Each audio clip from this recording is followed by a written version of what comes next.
I'm Chase Tries Again, and you should set your next D&D game on Deep Space Nine. Okay, not on Deep Space Nine exactly, unless you want to, and it doesn't have to be D&D, it can be a lot of different tabletop games. I just love Star Trek Deep Space Nine, and I think it has everything you need to make a really cool setting for your next tabletop game. Spoilers to follow. Back in 1993, DS9 premiered with the charming but stern Benjamin Sisko taking command at the titular space station, originally built by the nefarious Cardassians. The Federation had just won a war against the Cardassians, and Sisko's job, in addition to running the station, was to help the nearby Bajorans recover from the long, cruel Cardassian occupation, and set them on the path to joining the Federation. Things are further complicated when a stable wormhole, a gateway to a distant, unexplored stretch of the galaxy, pops up right next door to DS9. Sisko meets the beings inside the wormhole, and the Bajoran religious establishment declares him a prophesied hero, the Emissary.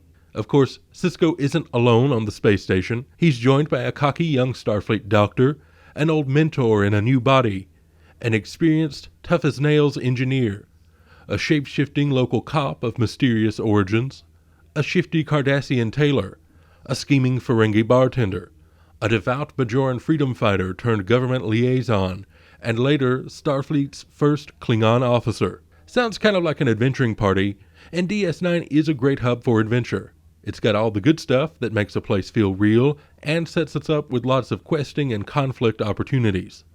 Everybody goes to Quark's. The social hub of DS9 is the Ferengi-owned bar and gambling hall. It's where our characters go to hang out, and it's where a lot of adventures begin.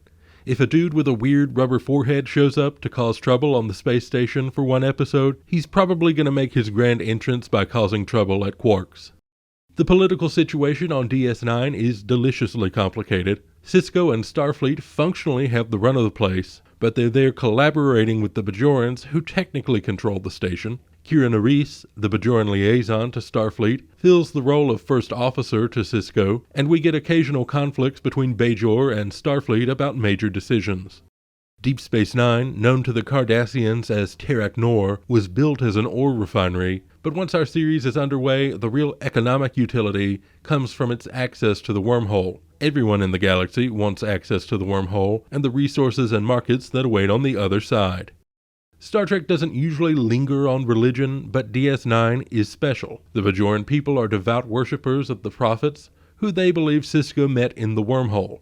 Conflicts over religious leadership and traditional Bajoran values feature prominently, and religious figures from Bajor appear throughout the series as friends and foes alike. Starfleet, with all its military trappings and big guns, protects DS9 and Bajor, and Sisko hands down the law aboard the space station, but day-to-day peacekeeping falls to the changeling Constable Odo. Hey look, an acronym. For more on the humorously named but very real sperm method, check out Del Kingsmill's video. I'll link it somewhere. I'm still figuring out the linking thing. We also have something I think is essential to a good tabletop setting: lots of tiers of conflict. You have the super low, super local stuff like bandits, gremlins in the machines, rats in somebody's basement. A step up from there, you've got strangers from strange lands traveling through on a regular basis and bringing all sorts of problems with them. Then you've got your larger scale political conflicts like religious schisms on Bajor, internal conflicts within Starfleet and the Federation, external threats from the Cardassians, Klingons, and Romulans, and so on. Later on, powers from beyond the wormhole pose even larger threats to the Federation, the Cardassians, and other familiar powers. And the whole thing culminates in craziness with like angels and demons and the fulfillment of prophecy. So I bet you've got ideas now for how you might translate this to your game of choice. Let's try that. DS9, but make it fantasy. This is the Ninth Redoubt. The Ninth Redoubt is a fortress built by the Dragon Empire of Cardassia. The power that controls the redoubt controls access to the small mountain kingdom of Bajora and its valuable mines. The Ninth Redoubt also controls a key passage between Cardassia and their enemies in the Alliance. The Alliance has recently occupied the Ninth Redoubt after helping the folks of Bajora boot their Cardassian oppressors. The Alliance has given command of the fortress to Sir Benjamin of Ko, and a tense peace has been reached between Cardassia and the Alliance. For now. Unfortunately for Sir Benjamin, but perhaps fortunately for a great many other people, Shortly after taking command, he and his comrades discovered a portal hidden in the mountains that leads to a mysterious and distant land. While traversing the portal, Sir Benjamin came into contact with celestial beings, and the devout folk of Bajora believe he has met their prophets and is to be the emissary. Now, Sir Benjamin and his companions must navigate this unasked-for religious duty from a faith he does not share, while manning the mountain pass, serving as the voices of the Alliance in this region, and trying to prevent further bloodshed. A few skilled adventurers would surely come in handy. Okay, that's the pitch. Now let's map this out in terms of our sperm categories. I bet we can make a couple of NPCs, 1 or 2 key locations, and 1 or 2 key conflicts for each category, probably with lots of juicy overlap. The Ark brothers, Quentin and Quincy, run the Sleeping Dragon Inn, the best and only inn at the Ninth Redoubt. This is the social hub of the city where everyone meets to drink and gamble, whether you're an Alliance soldier, a Bajoran miner, or a merchant from out of town. And they've got the only spare beds in town unless you're a very special dignitary. Lita and Gilda are young women from Bajora that serve drinks and deal cards at the Sleeping Dragon, and entertainment is courtesy of the mechanical bard Fontaine. The Sleeping Dragon has been around since Cardassia ran the place, but business is really booming now. A rowdy tavern means more fights to break up, and the locals are butting heads with the Alliance soldiers. And no one is happy when Sir Benjamin and the constable begin enforcing a curfew. Politically, Bajora controls the land and the Alliance maintains the fortress, at least on paper. The new government of Bajora is reliant on the Alliance's aid as they recover, but many feel they're trading one foreign ruler for another. Sir Benjamin leads the Alliance presence, taking his orders from the remote Alliance Council and specifically Councillor Willem de Rose. Sir Benjamin is advised by his old friend, the wizard, Decius Dex Trillius, recently reincarnated in a new body. Ambassador Kira represents the interest of Bajora and receives her own marching orders from Minister Eden of the resurgent Bajoran government. Kira, a resistance leader during the war, still has a network of rebel friends with their own views of the political situation. The Alliance leadership faces a constant internal struggle over exactly how much power to flex in the territory, and the Bajoran government struggles with radical factions wanting to return to Bajora's strict roots and others eager to join the Alliance. Serving as help, hindrance, and provocateur is the mysterious tailor Garrick, an exile from Cardassia. Garrick is religiously dishonest about his past and his goals, but it often seems his interests align with those of the Alliance and Bajora. Trade through the portal and access to the mines drive business in the Ninth Redoubt.